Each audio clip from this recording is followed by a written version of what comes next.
Hello, it's Joseph, and welcome back once again to my Colonizing Kerbin series.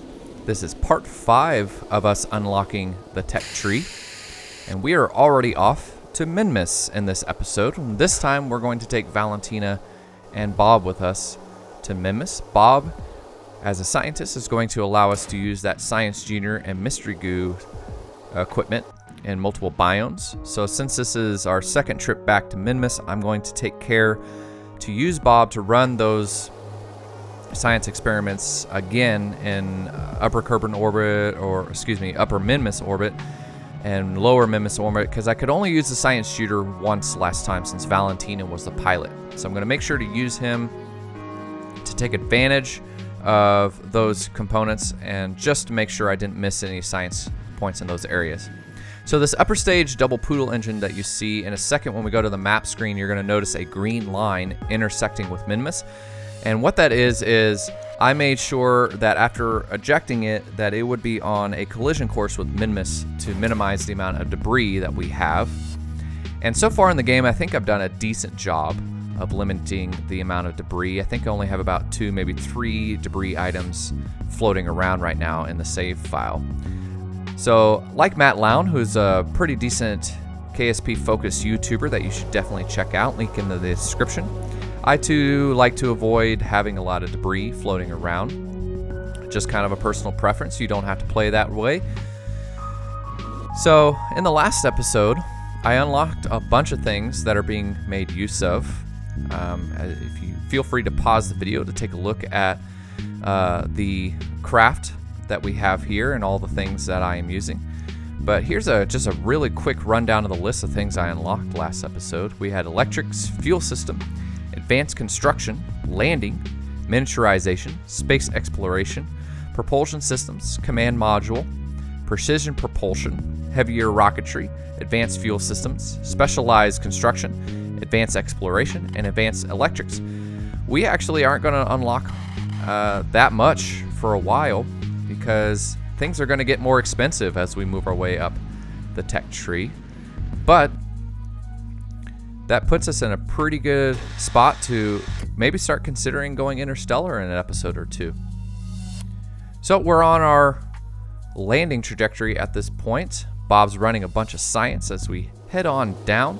We're going to make our final landing burn. I believe I used this same lander design in the last episode to go to the Mun, which is something I typically like to do if I go to the Mun first with the lander. I like to, use that later on in Minmus and maybe go to more than one biome. So this craft could only go to one biome. Actually, I think it could have gone to 2 biomes in the Mun. I just didn't make proper use of the expendable fuel tanks. As you can see right there, there's a fuel line that's running into that central tank, so that way we can maximize the fuel usage from that central fuel tank. But since this craft could potentially have gone to 2 biomes on the Mun if I landed right and used everything correctly, this can go to multiple biomes on the Minmus. So because of that, after landing there and collecting surface samples and things like that, we're going to go to the to the east of that west. We're going to go to the west of that crater we landed in, and we're going to run the science again over here in a different biome. Pause the video to see which biomes I'm using when I run the crew reports and the science juniors and those things. I believe I just saw Midlands is where we're at. So yeah, Bob is definitely going to, using scientists definitely maximizes your use of science. I would recommend if you're wanting to use Bob from the beginning. I've seen YouTubers use Bob from the beginning and really maximize the amount of science. I'm kind of a Valentina fan, so I like to use her as the pilot more often, and then use Bob more when we get to the point where we can do more Apollo-style missions. That's just my personal preference. But yeah, if you really want to go through and get a lot of science really quickly, using Bob pretty much from the beginning is the way to go. But I also have Kerbal Experience turned on, so using a pilot is kind of my preference here. So with pretty much half of that main fuel tank left. So again, I could have gone to a third biome, but I chose not to. I kind of get a little impatient, I guess you would say. We're gonna deorbit that lander now, and took care to make sure Bob took the science out of the lander can module and into the main command module for this. And now we're heading back to Kerbin already. So yeah, when we get done with the mission here, you're gonna see the tech tree. I'm gonna unlock 3 more things, and that's gonna be electronics, scanning tech, and advanced science tech.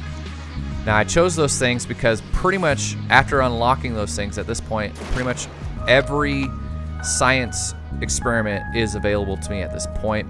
There might be one thing I'm not thinking of right now while I'm doing this commentary that's not available to me, but that means also in the next episode you're going to see me make use of the deployable science units. Those definitely help you advance up the tech tree a little bit faster than, you know, maybe earlier versions of the game that didn't have those available.